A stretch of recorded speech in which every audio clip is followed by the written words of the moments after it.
और चलिए मेहमानों से आपको रूबरू करा देते हैं। रत्नाकर सिंह जी हमारे साथ भारतीय जनता पार्टी के नेता मौजूद हैं। रत्नाकर जी बहुत स्वागत। हमारे साथ उमाशंकर पांडे कांग्रेस प्रवक्ता मौजूद हैं। उमाशंकर जी आपका बहुत स्वागत है। अभिषेक वाजपेयी जी प्रवक्ता समाजवादी पार्टी मौजूद हैं। अभिषेक भाई का बहुत स्वागत है। और एडवोकेट सुशील व्यास जी प्रवक्ता शिवसेना हमारे साथ हैं सिंधे गुट से, उनका भी बहुत स्वागत है। रत्नाकर जी, जो उत्साह जो उमंग लग रही थी कि भाई सुबह से ही, क्योंकि धूप ज़्यादा पड़ेगी दोपहर में, तो सुबह से सबसे पहले मतदान कर लें, फिर जलपान और बाकी काम, लेकिन वो परसेंटेज के हिसाब से दिख नहीं रहा। हिंदी भाषी बेल्ट में खासतौर पर पश्चिम बंगाल में परसेंटेज बढ़ चढ़कर हो रहा है। इसके पीछे क्या समझ रहे हैं आप? नहीं, देखिए, मैं आपको सबसे पहले यही कहना चाहूँगा कि देश की जनता जो है वो बिल्कुल अपने कर्तव्य का पालन करने वाली है, और जो उनका एक अधिकार है, वोट का अधिकार, उसको भी वो जानकर देने वाली है, और निश्चित रूप से एक ऐसी सरकार चुनने वाली है जो देश हित में काम कर रही है। रही बात जो वोटिंग परसेंटेज कम है, देखिए कहीं पे ज़्यादा कहीं पे कम वो होता रहता है, लेकिन अंततोगत्वा देखिएगा, हमें उम्मीद है कि पिछली बार से भी ज़्यादा, जो पिछली बार 54% मतदान पड़े थे, उससे भी कहीं ज़्यादा वोट इस बार जो है पड़ेंगे, क्योंकि एक लंबा बड़ा युवा वर्ग जो है इस बार वोटर लिस्ट में आया है, युवा बना है, तो निश्चित रूप से मतदान जो है, वोटिंग परसेंटेज जो है ज़्यादा होगी ही होगी। जी ठीक है। उत्तर प्रदेश में चूंकि 8 सीटों पर वोटिंग हो रही है और पश्चिम में खासतौर पर इसका पूरा प्रभाव पहले चरण में, और उत्तराखंड में 5 की 5 सीटों पर वोटिंग हो रही है। बाकी तो 102 सीटें हैं जो देश भर में जिन पर मतदान हो रहा है। उमाशंकर पांडे जी, एक टिप्पणी आपकी लूँगा, फिर मैं अभिषेक जी के पास जाऊँगा। क्या समझ में आ रहा है अब तक के वोटिंग परसेंटेज को देखते हुए, और कांग्रेस क्या मान के चल रही है? जो आपने चुनावी वादे किए हैं, जो आपने न्याय की बात कही है, उस पर कहीं कुछ भरोसा दिख रहा है? नहीं जी, देखिए, निश्चित रूप से जनता जो है कांग्रेस पार्टी और इंडिया के जो वादे हैं उस पर भरोसा कर रही है, क्योंकि कांग्रेस पार्टी ने पीछे भी जो हमारी सरकारें रही और जो हमने वादा किया वो हमने लागू किया। हमने मैं आऊंगा आपके पास पांडे जी, आपकी आवाज अभी ठीक से नहीं आ पा रही दर्शकों के पास। अभिषेक वाजपेयी जी, आप सुन पा रहे हैं? अभिषेक जी, आवाज मिल रही है आपको मेरी? जी वाजपेयी जी, जी आपकी आवाज आ रही है? जी बताएं। अभिषेक वाजपेयी जी, यही सवाल आपसे। 8 सीटों पर वोटिंग हो रही है, और जो उम्मीद आप लोग करके बैठे हैं, क्या माना जाए उस दिशा में ये कदम जनता का? नहीं, बिल्कुल जनता का कदम जो है वो बिल्कुल सार्थक है, क्योंकि जनता ने अब की बार तय कर लिया है कि झूठों का मुंह काला करेगी। क्योंकि जो 10 साल से झूठ बोलते चले आ रहे हैं, जो इतना डेंट दे रहे हैं जनता को, बिल्कुल उनका मुंह काला करने का काम करेगी। और क्योंकि जनता जनार्दन है और जनता इस बात को समझ चुकी है कि कैसे युवाओं को ठगा गया, कैसे बेरोजगारी दर बढ़ी, कैसे अर्थव्यवस्था पे डेंट दिया गया, हर एक चीज पे। क्योंकि जो एमएसएमई सेक्टर की बात कही गई, तो जो जिसके लगभग 70 से 75% जितने लोन है वो बाकायदा कैसे वो एनपीए में आज की कगार पे पहुंच गए। सारी चीजों पे जनता जवाब मांग रही है। महिलाओं की सुरक्षा पे जवाब मांग रही है, बेरोजगारी पे जवाब मांग रही है, स्वास्थ्य विभाग पे, स्वास्थ्य के मुद्दे पे जवाब मांग रही है, किसानों के मुद्दे पे जवाब मांग रही है। लेकिन भारतीय जनता पार्टी के पास गिनाने के लिए और कहने के लिए कुछ नहीं है। तो सिर्फ वो हम सब के इष्ट और हम सब लोगों के अनुयायी श्री रामचंद्र जी के पीछे जा करके छुपने का काम करते हैं। क्योंकि अगर उन्होंने काम किया होता तो वो शायद काम गिना रहे होते, उन कामों के बलबूते अपने कामों का आपने वोट मांग रहे होते। लेकिन क्योंकि भारतीय जनता पार्टी के पास आज के समय में कोई भी जवाब नहीं है, तो जनता आज उनका मुंह काला करके भेजी। ठीक है। ये जो 8 सीटें हैं वाजपेयी जी, एक छोटी सी टिप्पणी और लूंगा आपकी। इनमें पिछले मरतबा जब चुनाव हुआ 19 में, तब 5 सीटों पर आपका गठबंधन जीता था, जिसमें आरएलडी आपके साथ थी और बहुजन समाज पार्टी आपके साथ थी। क्या आपने अपने उन 5 सांसदों का कार्यकाल और कामकाज गिनाया मंच से? आपने तो रिपीट भी नहीं किए, अपने प्रत्याशी बदल दिए। आपको मैं देखिए, आपका प्रश्न ये तब वाजिब होता जब भारतीय जनता पार्टी ने अपने प्रत्याशी अगर रिपीट किए होते हैं। पूर्व में आपने देखा कि 10 साल सरकार चलाने के बाद उन्होंने गांव गोद में लिए थे। आज कितने गांव उन्होंने बना दिया? क्या क्योटो बन गया क्या? महानगरों की स्थिति आपने देखी। और बात हमारे जब प्रत्याशियों पे करते तो हमारे प्रत्याशी जो भी हैं बाकायदा एक रणनीति के अनुसार उसको दिया गया है और हमारे सारे प्रत्याशी वही सारे हैं जिन पे हमारे जिला अध्यक्ष या फिर बूथ अध्यक्ष के लोगों ने आपत्ति दर्ज की तो बाकायदा हमने उनको बदलने का भी काम किया, हमने उनको आगे अपनी पार्टी के अनुसार रणनीति के अनुसार उनको आगे ले चलने का भी हमने काम किया। जी ठीक है। उमाशंकर पांडे जी सुन पा रहे हैं भैया? उमाशंकर पांडे जी शायद अभी नहीं है कनेक्ट हमारे साथ। सुशील व्यास जी आपको आवाज़ मिल रही है सर? आप मेरी? हाँ जी मिल रही। सुशील व्यास जी, महाराष्ट्र का सियासी रण किस तरह से देख रहे हैं आप? महाराष्ट्र में भी आज वोटिंग हो रही है। महाराष्ट्र में आज 5 सीटों पे वोटिंग हो रही है जिसको विदर्भ इलाका कहते हैं। जी। नागपुर, गढ़चिरौली, चंद्रपुर, भंडारा, गोंदिया, चिमूर। वहाँ पे जो 2019 में 4 सीटों पे बीजेपी गठबंधन जीता था, 1 पे कांग्रेस जीती थी चंद्रपुर। और इस बार हमको लगता है कि 5 की 5 सीटें एनडीए अलायंस, केंद्र की मोदी जी की सरकार और प्रदेश की माननीय शिंदे जी के नेतृत्व में कार्यशील सरकार, इनके कार्यकलापों को देखते हुए, इनके जो जनता के हित में किए गए जो विभिन्न कार्य हैं उनको देखते हुए, लोकप्रियता को देखते हुए हमें लगता है कि आज जो चुनाव में गई है 5 की 5 सीट महाराष्ट्र की, अब एनडीए जीतने जा रही है। विपक्ष कह रहा है कि भाई सत्ता पक्ष जो है वो राम की आड़ लेकर छिप गया पीछे। क्या उसका असर वहां देखने को मिल रहा है? यहाँ राम नाम का किस तरह से फर्क देखने को मिल रहा है? कि प्रभु राम के प्रति आस्था जनता में है, उसको अगर कोई नकारना चाहे तो वो उनकी मंशा है। लेकिन हमने जैसे मैंने शुरू किया, हम विकास के किए हुए कार्यों को, जनता के हित में किए हुए अपने कार्यों को विभिन्न योजनाओं के माध्यम से, चाहे वो राज्य सरकार हो केंद्र सरकार, उस बलबूते पे हम जनता के बीच में गए और हमें आशा है कि आज की 5 सीटें जो चुनाव में जा रही है हम भारी बहुमत से जीतेंगे। उसमें एक तो नितिन गडकरी जी है। अब मुझे बताइए नितिन गडकरी जी के बारे में अगर कोई वोट मांगे। सर आऊंगा आपके पास। इकरा हसन कुछ कह रही हैं इस समय। को जोड़ने वाले हैं, समाज में विभाजन इनसे नहीं बल्कि एकता पैदा हो रही है क्योंकि सभी परेशान हैं। तो उस हिसाब से हमारा एक भाईचारा बना है जो इस सरकार के खिलाफ बना है और हमें पूरी उम्मीद है इंडिया गठबंधन जीतेगा। धन्यवाद। तो इकरा हसन चूंकि वोट डालने गई, उसके बाद फिर उन्होंने कहा कि हमें उम्मीद है कि इंडिया गठबंधन जीतेगा। सुशील जी अपनी बात कंप्लीट करें सर।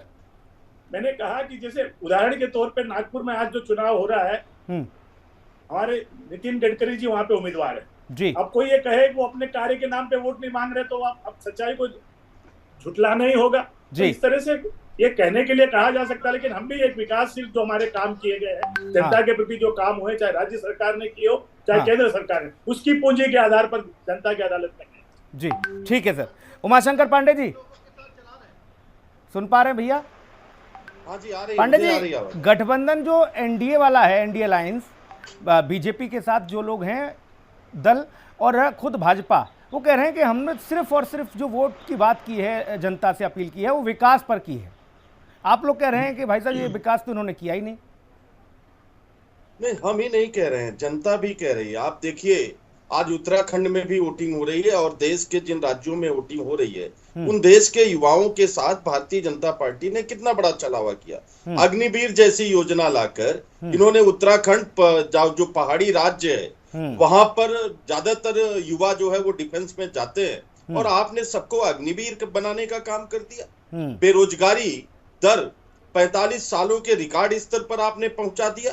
जितने भी उपक्रम कांग्रेस पार्टी की सरकारों में बने, चाहे वो रेल, गेल, सेल, भेल, पोर्ट, एयरपोर्ट, ऐसे तमाम सरकारी उपक्रम बेच करके युवाओं को बेरोजगारी की आग में झोंकने का काम भारतीय जनता पार्टी ने किया। आज उत्तराखंड में चुनाव है और वहां की जनता पूछ रही है कि अंकिता भंडारी के दोषियों को सजा कब मिलेगी। अच्छा पांडे जी एक बात बताइए, पांडे जी एक बात बताइए, उत्तराखंड का आपने जिक्र किया, हालांकि देश भर पर ही चर्चा चली रही है, लेकिन उत्तराखंड को खास तौर पर आपने इंगित किया। उत्तराखंड में कांग्रेस का शीर्ष नेतृत्व जो स्टार प्रचारक थे वो नदारद क्यों हो गए? देखिए पूरी ताकत से हमारे जो 5 कैंडिडेट हैं वो वहां पे लड़े हैं, चाहे वो वीरेंद्र रावत जी हों या प्रकाश जोशी जी हों, ये तमाम जो कैंडिडेट हैं हमारे, टमटा जी हो गए, ये सब पूरी खुद अपने आप में स्टार प्रचारक हैं। और प्रियंका गांधी जी का मुझे लगता है आपने विशाल रोड शो नहीं देखा जो प्रियंका गांधी जी ने उत्तराखंड देहरादून में देखा जो भैया, किया, हमने प्रियंका जी का, तो वो स्टार ठीक है, प्रचारक ही तो लेकिन है ना, बाकी और क्या है? बाकी तमाम और भी स्टार प्रचारक हैं, नहीं, खासतौर पर इंडिया देखिए, गठबंधन। एक सेकंड सर, इंडिया गठबंधन में 27-28 जो दल आपके साथ हैं, उनके भी प्रमुख एक मंच पर नजर नहीं आए। पहले चुनाव में हम पहुंच गए, लेकिन एक साथ एकजुटता के साथ ये नहीं हुआ कि उत्तराखंड में कोई रैली हुई हो, उत्तर प्रदेश में हुई हो।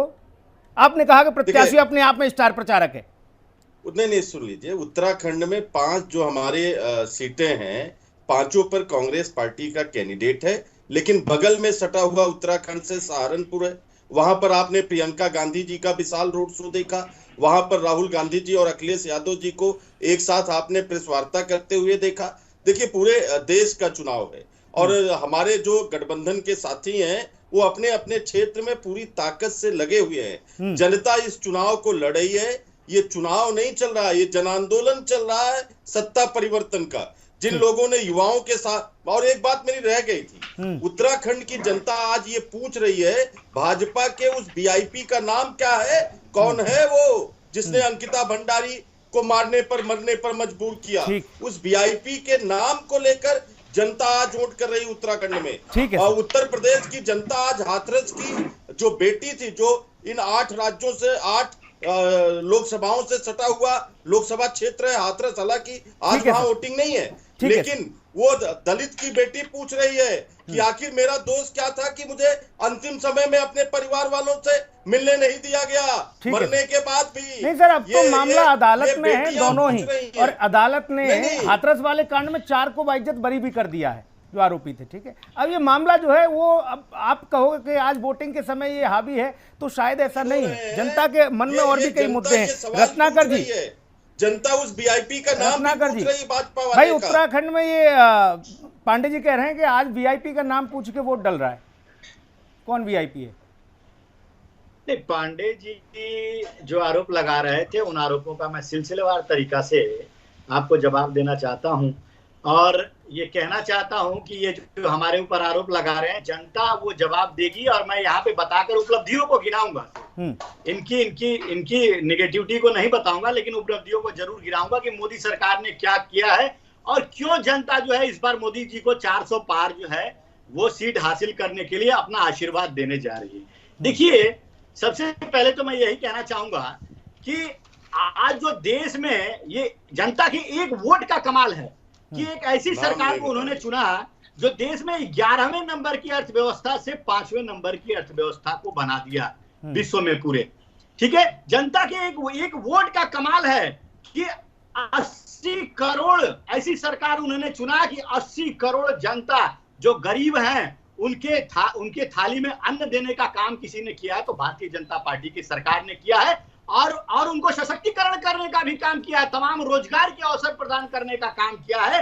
एक वोट का कमाल है, और पूरे विश्व में सम्मान बढ़ाने का उनके एक वोट का कमाल है कि पूरे विश्व में देश का सम्मान, ऐसे प्रधानमंत्री को चुना जो पूरे विश्व में देश का सम्मान बढ़ाए, ऐसे प्रधानमंत्री को चुना, ऐसे भारतीय जनता पार्टी को चुना जो प्रभु श्री राम लला को टेंट से उठा करके और भव्य राम मंदिर में प्रतिस्थापित करवाने का काम किया। ऐसे भारतीय जनता पार्टी और माननीय नरेंद्र मोदी जी को भाजपा ने किया या सुप्रीम कोर्ट ने किया?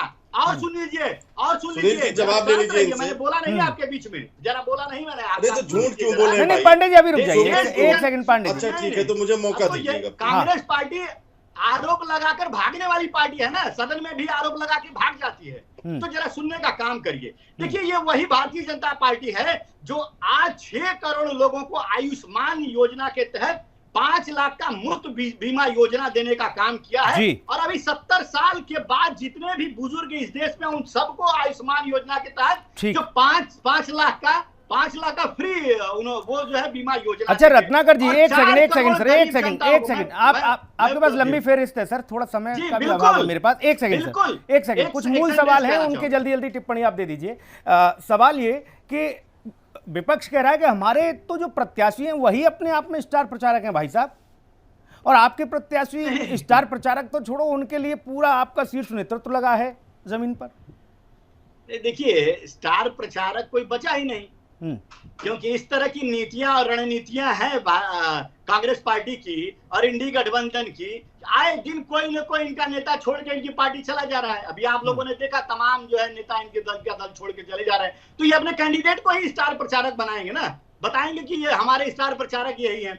आज इनके पास ना नेता है, ना नीति है, ना नीयत है, मैं साफ तौर से कहना चाहूंगा जी। लेकिन इस बीच अभिषेक वाजपेयी जी, सुनील जी वो वीआईपी का नाम नहीं बताया। नहीं ठीक है, प्लीज पूछ लीजिए। नहीं ठीक है, लीजिए। अब वो आप खुलासा, उत्तराखंड पूछ रहा, पूछ लीजिए। वो आप खुलासा कर दीजिएगा भैया। वो देश की जनता जो है वो आपको वीआईपी का नाम ही बता देगी और ठीक है, प्रधानमंत्री का नाम भी बता देगी। अब वीआईपी पे मत अटकाओ भाई साहब, जनता आज वोट कर रही है। अब वीआईपी एक सेकंड रुक जाओ, वोट तो पड़ा है ना। ठीक है, अभिषेक वाजपेयी जी आपके पास आ रहा हूँ। कौन वीआईपी था? आपके सहयोगी दल कह रहे हैं 250 करोड़ रुपए आज जिसके घर में पकड़ा गया था, वो कौन वीआईपी था बता दीजिए। 250 करोड़ रुपया कैश कांग्रेस का नेता उसके घर में पकड़ा गया, कौन वीआईपी था बता दीजिए ना भाई साहब। वो आपने इंडी गठबंधन के किसी नेता के यहाँ पे 80 करोड़ रुपया पकड़ा जाता है, वो कौन? नहीं, अभी बिल्कुल रत्नाकर जी की आवाज और पांडे जी की आवाज बिल्कुल अभी रोकी जाए, अभी दोनों की आवाज रोकी जाए। अभिषेक वाजपेयी जी आपसे टिप्पणी लूंगा।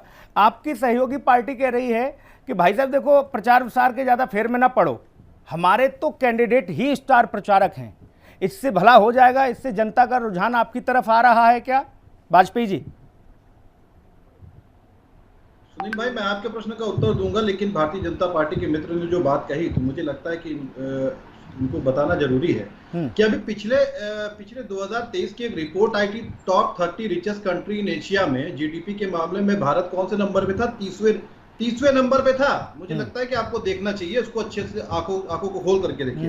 अभी आपने कहा कि ये जनता जनार्दन का एक वोट का कमाल था, बिल्कुल एक वोट का कमाल था, जहां पे देश को डेंट देने का काम प्रधानमंत्री जी ने किया। ये एक वोट का कमाल था जहां पे उनको चुना गया, उन्होंने इतना बड़ा विश्व का सबसे बड़ा घोटाला कर दिया इलेक्टोरल बॉन्ड के लिए, जाके बाकायदा अगर आप देखें तो बाकायदा सीतारमण जी के उनके हस्बैंड ने इस बात को प्रमाणित किया। दूसरी, अभी आपने कहा एक वोट का कमाल था, जब आप आयुष्मान की बात कर रहे थे, जहां पे एक साथ 3-3 लोगों के इलाज कराया गया और उसका पैसा अपनी जेब में रखा गया। ये एक वोट का ही कमाल था, जहां पे अभी आपने कहा कि मुफ्त इलाज दी जा रहे हैं, मुफ्त इलाज के नाम पे आपने कुछ भी नहीं दिया, और ये एक वोट का ही कमाल था। जब आप 80 करोड़ लोगों को अगर आप सिर्फ राशन देने की अगर आप बात कर रहे हैं तो आपको शर्म आनी चाहिए। देश को सशक्त व्यक्ति चाहिए ताकि रोजगार जनरेट कर सके और लोगों को सशक्त बना सके कि अपने परिवार की जीविका चला सके।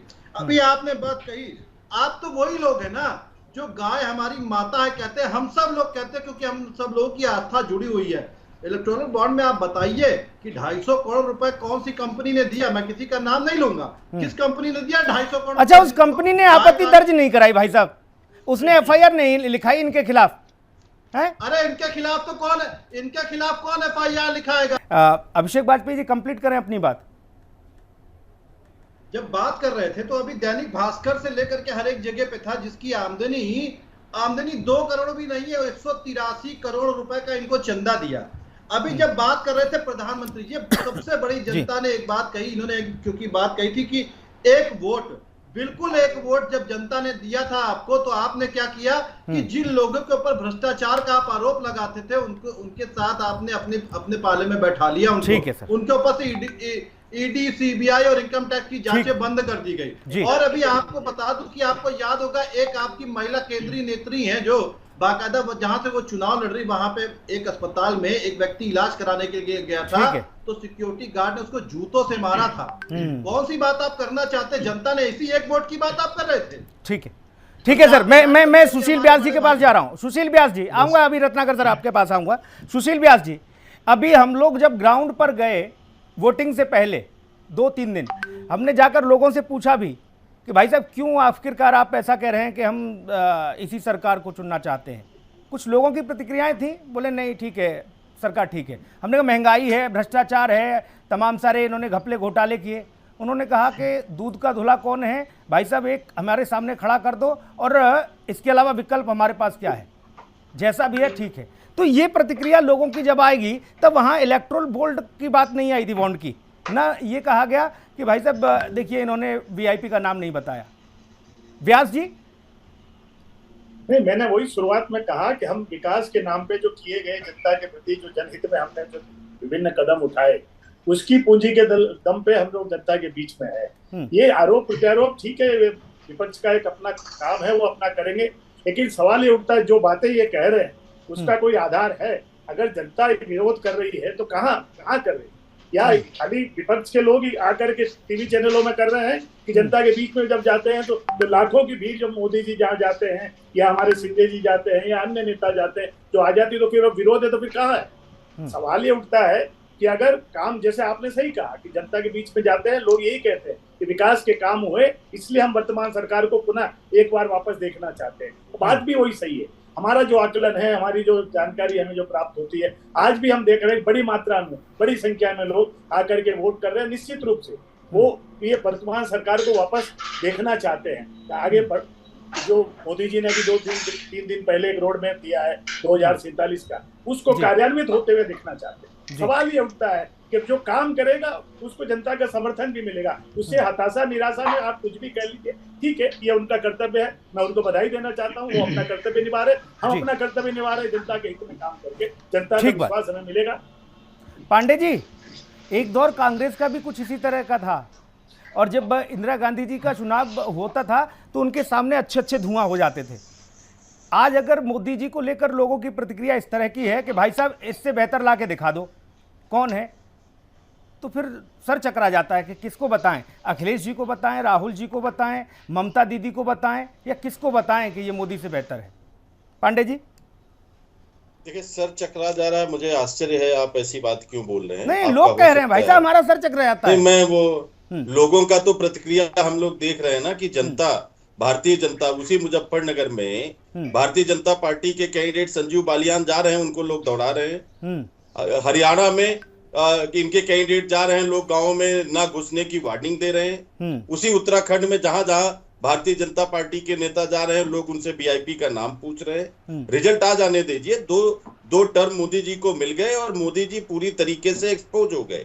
मैं भाजपा के साथी को सुन रहा था, कह रहे थे कि 80 करोड़ गरीब जनता को हम राशन दे रहे हैं, और दूसरी तरफ कह रहे हैं अर्थव्यवस्था 11वें से तीसरे पर आ गया। अगर 140 करोड़ लोगों में 80 करोड़ जनता, यानी कि आधे से ज्यादा आबादी गरीबी के नीचे है, जिसको 5 किलो राशन देना पड़ रहा है, तो अर्थव्यवस्था आप विश्व की पहली कह दो, उससे क्या फर्क पड़ जाता है? स्थिति यह है कि महंगाई और बेरोजगारी की मार झेल रही जनता के जेब से मोदी की दोहरी तिहरी मार और झेलनी पड़ रही है। जबरदस्ती लोगों के जेब से पैसे निकाले जा रहे हैं टैक्स के नाम पर, और वो चंद उद्योगपतियों का एनपीए करके उनका 16-17 लाख करोड़ रुपए माफ कर दिया जा रहा है। स्थिति यह है कि ये पहली सरकार है जिसने बच्चों के दूध, दही और मक्खन पर टैक्स वसूलना शुरू कर दिया। ये पहली सरकार है जिसने कृषि से जुड़े हुए उपकरण, खाद, कीटनाशक, बीज, ट्रैक्टर से जुड़े उपकरण, कृषि यंत्र, इन सब पे टैक्स लगा दिया। ये पहली सरकार है जिसने खुलेआम देश की सबसे बड़े पंचायत में, ठीक है, देश के ऊपर हुए आक्रमण पर झूठ बोला। प्रधानमंत्री जी ने कहा ना कोई घुसा हुआ है, ना कोई घुसा हुआ है। ये क्या तरीका है? आप देश से झूठ बोलते हैं। और मैं अनुराग ठाकुर को सुन रहा था, वो कह रहे थे स्टेबिलिटी। अरे देश एक तरफ से चाइना के कब्जे में जा रहा है और आप जो है देश से झूठ बोलते हो। ठीक है, मैं जवाब ले लेता हूँ। रत्नाकर जी जवाब दीजिए। भाई पांडे जी आज पूरी तरह से मुखर हैं, वो कह रहे हैं कि भाई साहब अब तो बिल्कुल दो हाथ हो जानी चाहिए, जनता जो कर रही है वो इनके पक्ष में कर रही है। रत्नाकर जी आपके पास आ रहा हूं सर, जवाब दीजिए। योगी आदित्यनाथ कह रहे हैं कि सब सारी समस्याओं का समाधान कर दिया, आतंकवाद से लेकर नक्सलवाद। पांडे जी कह रहे हैं कि भाई साहब बताइए चीन की गिरफ्त में चले गए हम, सांस लेना दूभर हो रहा है। सबसे पहले तो मैं उस जो ये बार बार आरोप लगाते हैं ये लोग कि 80 करोड़ जनता को फ्री राशन दे रहे हैं तो वो गरीब हैं, उनको खाने को नहीं मिल रहा है। भाई साहब आप लोगों को एक बहुत स्पष्ट, क्लियर, और मुझे उम्मीद है कि अगला डिबेट में आप लोग ये शायद मुद्दा उठाएंगे नहीं, क्योंकि प्रधानमंत्री जी ने बहुत स्पष्ट तौर से सदन में कहा था कि भारत के पास इतना राशन है और भारत सरकार इतनी सक्षम है कि अगर गरीब के थाली में अन्न की कमी है तो हम अन्न जो है उसकी गरीब की थाली में देने का काम करेंगे, और 80 करोड़ जनता जो है उसको हम राशन देने का काम करेंगे। और वही 80 करोड़ को राशन देने का तो काम करेंगे ही करेंगे, देश को 5वीं अर्थव्यवस्था जो है बनाने का भी काम किया है और तीसरी अर्थव्यवस्था भी बनाने का हम काम करेंगे। तो और वो 80 करोड़ जनता है जिनके घर में हम सुनिश्चित कर रहे हैं कि खाना बन रहा है, वो उस घर का सदस्य जो है वो बाहर निकलेगा और कमाई का जरिया खोजेगा और देश को सशक्त बनाने में अपनी सहभागिता सुनिश्चित करेगा। तो ये बात इन लोगों को समझ में नहीं आ रही थी। इनके काल में क्या भैया तुम भूखो मरो भी और तुमको राशन भी नहीं देंगे, तो ये तो इनका लॉजिक है। दूसरी चीज ये बोल रहे थे इलेक्ट्रल बॉन्ड के ऊपर जो कह रहे थे, देखिए मैं एक स्पष्ट रूप से आपसे कहना चाहूंगा कि हमने पारदर्शिता लाने के लिए इलेक्ट्रल बॉन्ड जो है लेकर आए और हम उसी पारदर्शिता का असर है कि आज जो है ये सारा डेटा पूरे देश के सामने है। लेकिन इनके जमाने में क्या होता था, इनके जमाने में काले धन आते थे, इनके शीर्ष नेताओं के पास चले थे। अच्छा रत्नाकर जी, जितनी प्रतिक्रियाएं आ रही हैं जो वोटर पहुंच रहा है वोट डालने के लिए, उसमें से एक वोटर ने अभी तक इस बात का जिक्र नहीं किया जो विपक्ष लगातार इस पर आपको घेर रहा है, ये चुनावी चंदे पर। एक ने नहीं कहा कि भाई साहब इस बार देखो चुनावी चंदे पर चोट मारेंगे हम, कोई नहीं कह रहा। यही तो विडंबना है।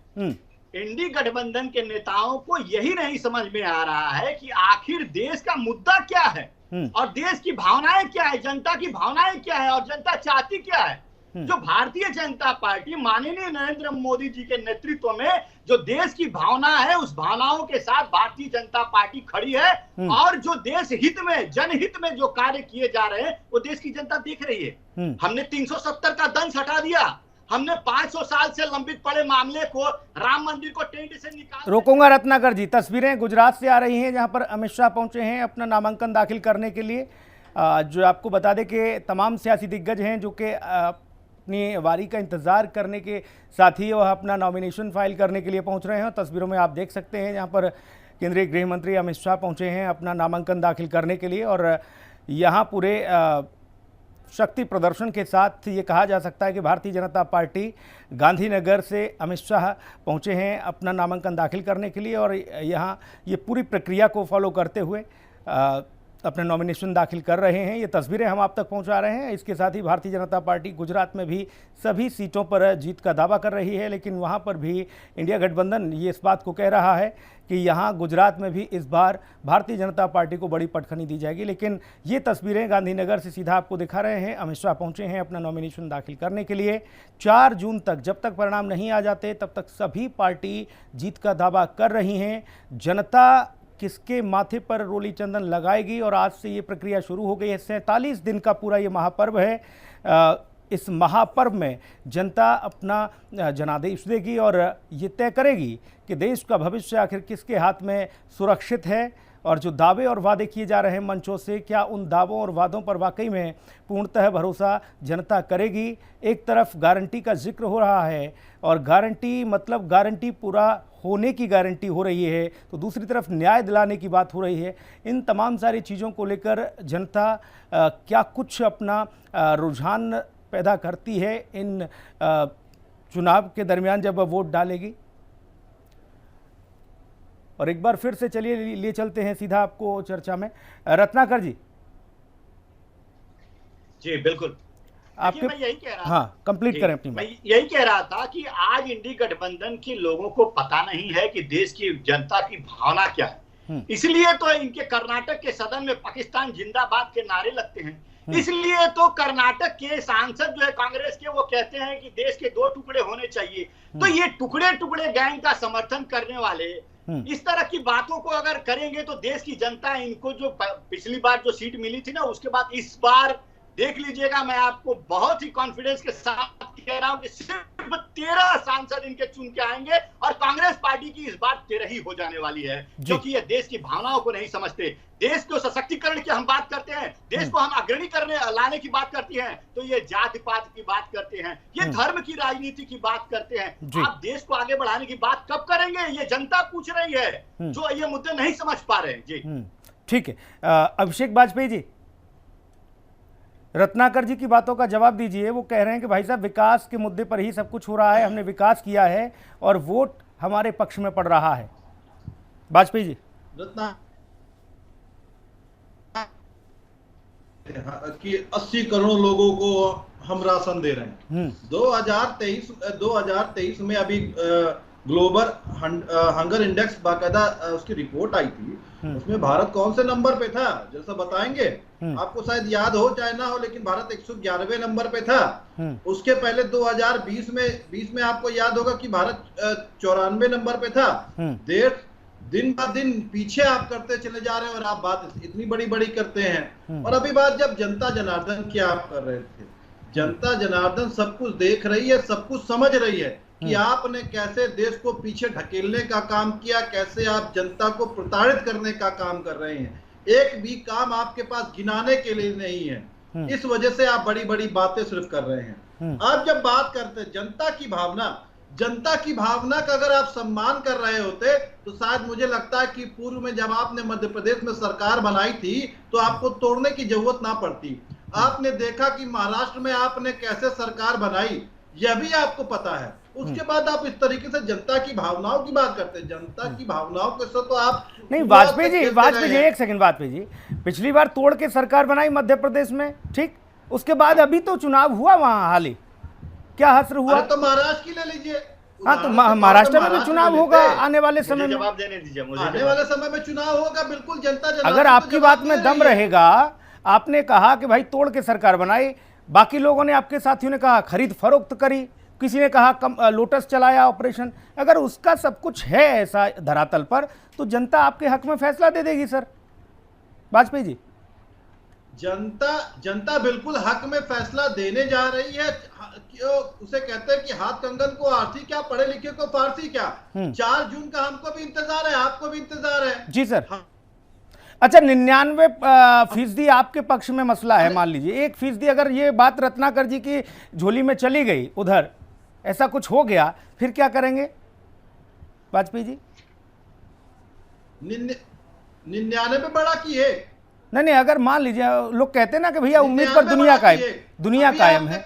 अभी मैं उसी में ही आपकी बात नहीं, तो वो 100% वाला मसला नहीं ना भैया। मैंने ये बात आपको कही थी ना, जब मैंने आपको ये बात कही कि अरे भाई साहब, आप 99% जीत रहे, उसमें 1% कहीं कुछ गड़बड़ रह गया मसला, तो फिर क्या होगा? कहीं पे भी कोई गड़बड़ नहीं है। अच्छा, ठीक, कहीं पे भी कोई गड़बड़ नहीं है। चलो ठीक, निश्चिंत रहिए। ठीक है पांडे जी, भाई 100% आप बिल्कुल जीत रहे हो, कहीं कोई दिक्कत नहीं। बोले 99 भाई साहब बड़ा, कहाँ एक की बात कर रहे हो, 100% आप जीत रहे हो।